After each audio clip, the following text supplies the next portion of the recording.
कानपुर में आए उत्तर प्रदेश सरकार की व्यापारी कल्याण बोर्ड के अध्यक्ष रविकांत गर्ग ने भाजपा कानपुर लोकसभा प्रत्याशी रमेश अवस्थी के समर्थन में आयोजित विशाल व्यापारी सम्मेलन में मुख्य अतिथि के रूप में व्यापारी कल्याण बोर्ड के अध्यक्ष रविकांत गर्ग ने व्यापारी से अपील किया मतदान 100% किया जाए। कानपुर का भारतीय उद्योग व्यापार मंडल राष्ट्रीय अध्यक्ष रविकांत गर्ग ने आज कानपुर में प्रेस कॉन्फ्रेंस के माध्यम से मीडिया से बात किया और सभी व्यापारी भाइयों से अपील किया भाजपा लोकसभा प्रत्याशी रमेश अवस्थी को मतदान करें। और रविकांत गर्ग ने बताया कि भाजपा सरकार ने व्यापारियों के बहुत सारे अच्छे साधन लेकर आई है और भाजपा सरकार बनते ही और भी अच्छा कार्य व्यापारियों के लिए सरकार कार्य करेगी। इस अवसर पर भारतीय उद्योग व्यापार मंडल के प्रदेश वरिष्ठ महामंत्री ज्ञानेश मिश्रा, प्रदेश संगठन मंत्री श्याम कृष्ण कनोडिया, जिलाध्यक्ष गुरुजिंद्र सिंह एवं समस्त व्यापारी संगठन के पदाधिकारी उपस्थित रहे।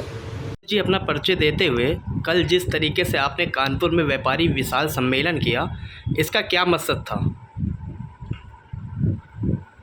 रविकांत गर्ग, राष्ट्रीय अध्यक्ष भारतीय उद्योग व्यापार मंडल, अध्यक्ष उत्तर प्रदेश व्यापारी कल्याण बोर्ड, पूर्व ऊर्जा और वित्त राज्य मंत्री। भारतीय उद्योग व्यापार मंडल के बैनर तले देश का व्यापारी 2024 के लोकसभा निर्वाचन में अपनी महत्वपूर्ण भूमिका अदा करने के लिए 100% मतदान बनाएगा हमारी पहचान।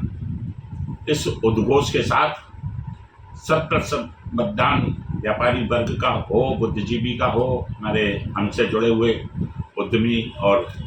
रेहड़ी पट्टी वाले से लेकर छोटे मध्यम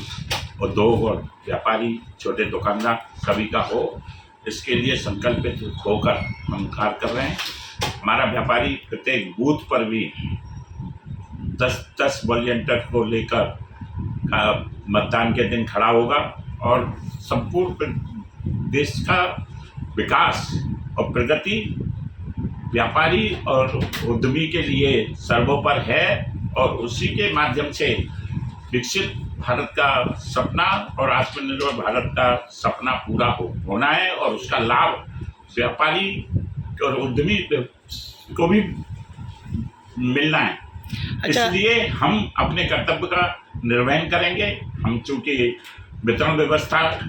के भी सिरमौर हैं और हम भारत की और प्रदेशों की सरकारों की अर्थव्यवस्था के भी सिरमौर हैं, रीढ़ हैं, तो उस नाते भी हम जब विकास की कल्पना करते हैं, हम प्रगति की कल्पना करते हैं, औद्योगिक और व्यापारिक विकास की कल्पना करते हैं, तो उसके माध्यम से हम देश को विकसित राष्ट्र बनाने का और आत्मनिर्भर भारत बनाने का जिन्होंने सपना संजोया है, विश्व में तीसरी अर्थव्यवस्था बनाने का जो सपना संजोया है और देश को 5वीं अर्थव्यवस्था बनाने का कार्य किया है। छोटे से छोटे रेहड़ी पटरी वालों को जिन्होंने सहयोग किया है, उसके व्यापार को बढ़ाने के लिए विश्वकर्मा योजना के माध्यम से जो दस्तकारी श्रेणी के लोग हैं उनको बढ़ाने के लिए, एमएसएमई के लोगों को बढ़ाने के लिए एमएसएमई में अनेक सुविधाएं देने का काम और जीएसटी के माध्यम से और विभिन्न करों में राहत देने का और विभिन्न करों में जो कानूनी पेचीदगियां थी उन कानूनों को खत्म करके राहत देने का कार्य जो सरकार कर रही है, हम उसके साथ हैं और व्यापारी अपने कर्तव्य का निर्वहन करेगा। और मेरा सभी से निवेदन है कि 100% मतदान करने के लिए हम कमर कस कर तैयार हों। जो भीषण गर्मी है परंतु और 3 दिन की लगातार छुट्टियां भी लोग मान रहे हैं, परंतु उन सब से अलग हटकर हमारा वोट रहे ही नहीं, हमारा वोट घटे नहीं, इस कल्पना के साथ और अपने कर्तव्य का पालन करते हुए हम 100% मतदान करें। और मेरा व्यापारी भाइयों से और व्यापार संगठन के लोगों से भी निवेदन है कि जो मध्य स्थल है इस भीषण गर्मी को देखते हुए उनके निकटवर्ती क्षेत्र में भारतीय उद्योग व्यापार मंडल के बैनर तले, अपने संगठनों के बैनर तले शरबत की प्याऊ लगाएं, ठंडे पानी की प्याऊ लगाएं और कुछ व्यवस्था करें, छाया में बैठने की व्यवस्था करें और अपने कर्तव्य को और पूरा करें और मत प्रतिशत बढ़ाने का काम करें। जिस तरीके से प्रधानमंत्री देश के 400 पार का नारा दे रहे हैं, उधर ही विपक्ष पूर्ण रूप से गठबंधन करके जोर शोर से प्रचार प्रसार पर लगा हुआ, इसके लिए क्या कहना चाहेंगे? व्यापारी देश का सजग प्रहरी है और राष्ट्र निर्माण में और देश की प्रगति में, विकास में उसकी महत्वपूर्ण भूमिका है। वह अच्छी तरह से जानता है कि मेरा हित कहाँ पर है। जो विरोधी जिस प्रकार की बातें कर रहे हैं उनकी कार्य क्षमता, उनके कार्य करने की प्रणाली को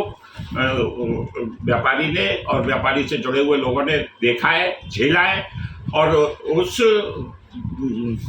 काले इतिहास को दोबारा इस देश में नहीं दोहराने दिया जाएगा। जिस प्रकार से लूट, जिस प्रकार से माफिया राज, जिस प्रकार से इंस्पेक्टर राज, जिस प्रकार से आपराधिक साम्राज्य और व्यापारी को असम्मानित करने का काम, व्यापारी को कालाबाजारी, चोरबाजारी, जमाखोर, मुनाफाखोर, घटतोलिए आदि अलंकरणों से विभूषित करके अपमान करने का काम और उस अपमान के माध्यम से शोषण और उत्पीड़ित करने का काम जो जिन लोगों ने किया है, हम उनको सत्ता में नहीं आने देंगे। इस संकल्प के साथ हम काम कर रहे हैं।